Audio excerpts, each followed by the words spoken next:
अनुषंगाने नांदेड जिल्हा काँग्रेस कमिटीच्या वतीने येणाऱ्या 4 ते 5 दिवसामध्ये सर्व जिल्हास्तरीय बैठक आम्ही जिल्हाधिकारी जिल्हाध्यक्ष यांच्या मार्गदर्शनाखाली घेणार आहोत।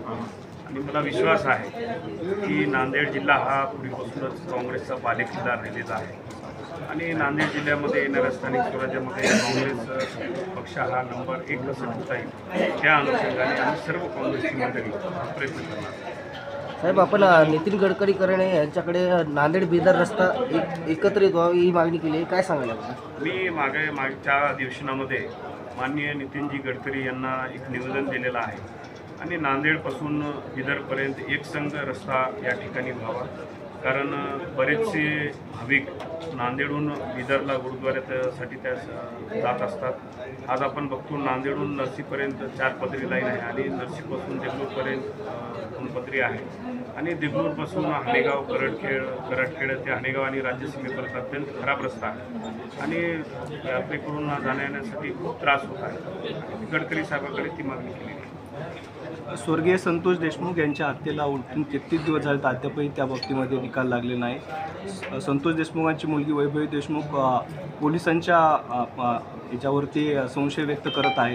त्यासोबत 18 जानेवारीला नांदेडमध्ये मोर्चा होत आहे। येणाऱ्या 18 तारखेला नांदेडमध्ये संतोष देशमुख यांच्या जे मारेकरी आहेत त्यांना तात्काळ शिक्षा व्हावी, फास्ट ट्रॅकवर प्रकरण चालवण्यासाठी भव्य मोर्चाचं आयोजन केलेलं आहे।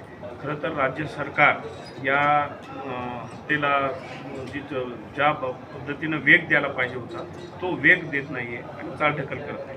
अनेक लोकप्रतिनिधी धनंजय मुंडे यांचा राजीनामा मागत आहेत, याबद्दल आपली काय भूमिका असणार आहे काँग्रेस पक्षाची? नाही, काँग्रेस पक्षाच्या वतीने तीच मागणी आहे की त्या ठिकाणी निष्पक्षपणे त्या ठिकाणी चौकशी व्हावी, कारण जो पकडलेले जे आरोपी आहेत त्यांच्याशी संबंधित आहेत असं बरेच जणांचं म्हणणं आहे आणि त्या अनुषंगाने चौकशी निष्पक्ष होण्यासाठी त्यांनी राजीनामा देऊन बाजूला राहावं असं सर्वांचं म्हणणं आहे। अनेक जण भाजपमध्ये जात आहेत, लोहा कंदारचे काँग्रेस पदाधिकारी भाजपमध्ये गेले।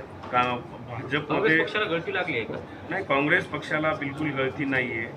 जी लोक आज आपण बघता कंधार लोहा मतदारसंघातली जी मंडळी गेलेली आहेत भाजपमध्ये ती मंडळी ही पूर्वीपासूनच माननीय अशोकराव चव्हाण साहेबांच्यासोबत होती। त्यांना फक्त एवढंच अडचण होती की तिथं चिखलीकर साहेब भाजपमध्ये असल्यामुळं त्यावेळेस ते गेले नाही आणि आज चिखलीकर साहेब राष्ट्रवादीमध्ये गेल्यामुळं ती मंडळी आज भाजपमध्ये गेलेली आहे।